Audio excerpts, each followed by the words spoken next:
Good morning students. आज हम लोग इंग्लिश लिटरेचर में क्लास 9 का जो आपका सेकंड चैप्टर है, ठीक है, second chapter the sound of music, इसका आज हम लोग फोर्थ वीडियो करने जा रहे हैं, ठीक है।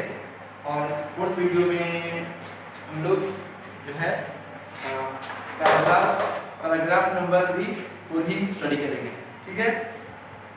तो मुझे उम्मीद है कि आप पैराग्राफ 3 तक आप अच्छी तरह से समझ चुके होंगे। आइए अब हम देखते हैं पैराग्राफ नंबर 4, ठीक है। तो मेरे साथ आप किताब। तो स्टूडेंट्स ये देखिए पैराग्राफ नंबर 4, इसमें क्या बताया जा रहा है, she never look back from that point onwards. Okay, तो पिछले वीडियो में हमने पढ़ा था कि किस प्रकार से अपने डिटर्मिनेशन और हार्ड वर्क से जो एवलिन ग्लेनी थी, है ना, उन्होंने जो उनका बहरापन है, जो उनको ना सुनने की जो उनकी बीमारी थी, उसके बावजूद भी, है ना, उन्होंने बहुत परिश्रम किया। तो उसके बाद हम लोग आगे पढ़ रहे हैं, she never look back that point onwards. उसके बाद उस पॉइंट से उन्होंने कभी पीछे मुड़ करके नहीं देखा और हमेशा आगे बढ़ती गई। She toured the United Kingdom with a youth orchestra. उन्होंने एक यूथ ऑर्केस्ट्रा, है ना, एक यूथ ऑर्केस्ट्रा के साथ उन्होंने पूरे यूनाइटेड किंगडम, है ना, यानी कि इंग्लैंड की उन्होंने यात्रा की, ठीक है, यूथ ऑर्केस्ट्रा के साथ। And by the time she was 16, और उस वक्त उनकी उम्र 16 साल हो चुकी थी। She had decided to make music her life, और उन्होंने म्यूज़िक को ही पूरा अपना जीवन बनाने का निश्चय कर लिया था, ठीक है, इसे करियर के रूप में अपनाने का उन्होंने डिसाइड कर लिया था उन्होंने। So she audition for the Royal Academy of Music and scored one of the highest marks in the history of the academy.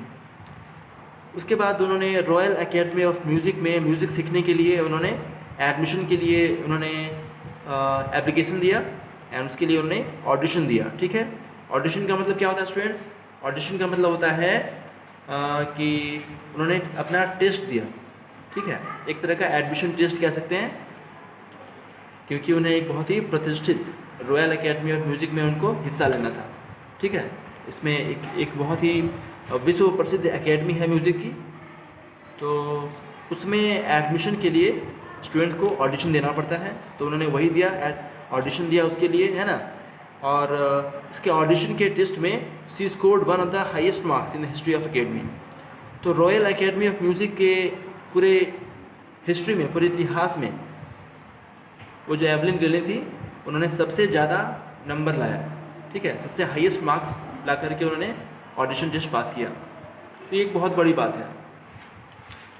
She gradually move from orchestral work to solo performances. तो शुरुआत में कहा जा रहा है कि शुरुआत में तो वो ऑर्केस्ट्रा के साथ पूरे समूह में, पूरे ग्रुप में ही अपना संगीत देते थी, ठीक है, लेकिन बाद में, है ना, बाद में वो सोलो परफॉर्मेंस की तरफ बढ़ गई, ठीक है। तो सोलो परफॉर्मेंस का मतलब क्या होता है स्टूडेंट्स? सोलो परफॉर्मेंस का मतलब होता है कि वो अकेले ही परफॉर्मेंस देने लगी, ठीक है। And at the end of her 3-year course she had captured most of the top awards. तो रॉयल एकेडमी ऑफ म्यूज़िक में उन्होंने 3 साल तक कोर्स किया, ठीक है, 3 साल का कोर्स था। तो जब 3 साल का कोर्स ख़त्म हुआ, तो उस दौरान उन्होंने जितने भी टॉप अवार्ड्स होते हैं, ठीक है, जितने भी टॉप अवार्ड्स होते हैं, उन सभी को उन्होंने हासिल कर लिया था। तो ये दर्शाता है, ये शो करता है कि उनके अंदर कितनी कैपेबिलिटीज़ थी। तो अब हम लोग आगे पढ़ेंगे पैराग्राफ नंबर 5। इसके बाद आगे कहा जा रहा है कि and for all this Evelyn won't accept any hint of heroic achievement. तो ये जो सेंटेंस है स्टूडेंट, इस सेंटेंस हमें दर्शाता है कि एवलिन जो है वो कितनी विनम्र है ना, कि उन्हें ज़रा भी घमंड नहीं है। तो इसमें बताया जा रहा है कि उन्होंने ये जितने भी अचीवमेंट हासिल की, ठीक है, उसके लिए वो अपने अचीवमेंट को कोई भी हीरोइक अचीवमेंट नहीं मानती हैं, ठीक है। और वो कहती हैं कि if you work hard and know where you are going you will get there. उनका मानना है कि अगर आप कड़ी मेहनत करते हैं और आपको ये पता है कि आप कहाँ पे जा रहे हैं, यानी कि अगर आपको अपनी मंजिल के बारे में पता है, तो आप अवश्य पहुँच जाएंगे। आपको बस कड़ी मेहनत की आवश्यकता है। Okay students, and she got right to the top, और वाकई में वो टॉप पर पहुंच गई। ठीक है, वो शीर्ष पर, संगीत की दुनिया में वो शीर्ष पर पहुंच गई।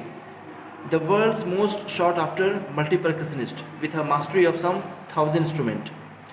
तो वो वर्ल्ड की सबसे ज़्यादा पूछे जाने वाले और सबसे ज़्यादा जिनकी डिमांड होती थी वो ऐसी परकशनिस्ट वो बन गई। ठीक है, परकशनिस्ट किसे बोलते हैं स्टूडेंट्स? परकशनिस्ट का मतलब होता है एक ऐसा म्यूजिशियन, है ना, जो कि जाइलोफोन, है ना, और ड्रम जो म्यूजिकल इंस्ट्रूमेंट होते हैं उसको बजाने में वे लोग मास्टरी हासिल जिन्होंने किया होता है। So she had become a multi percussionist with a mastery of some 1000 instrument. और उनकी जो है कुछ कई हज़ार इंस्ट्रूमेंट के ऊपर उनकी बहुत अच्छी पकड़ हो चुकी थी। एंड हेक्टिक इंटरनेशनल स्केड्यूल, ठीक है, और जो उनका अंतर्राष्ट्रीय जो स्केड्यूल था, मतलब कि जो अलग अलग देशों में जो उनका कार्यक्रम होता था उसकी जो टाइमिंग थी वो बहुत ही हेक्टिक हुआ करती थी।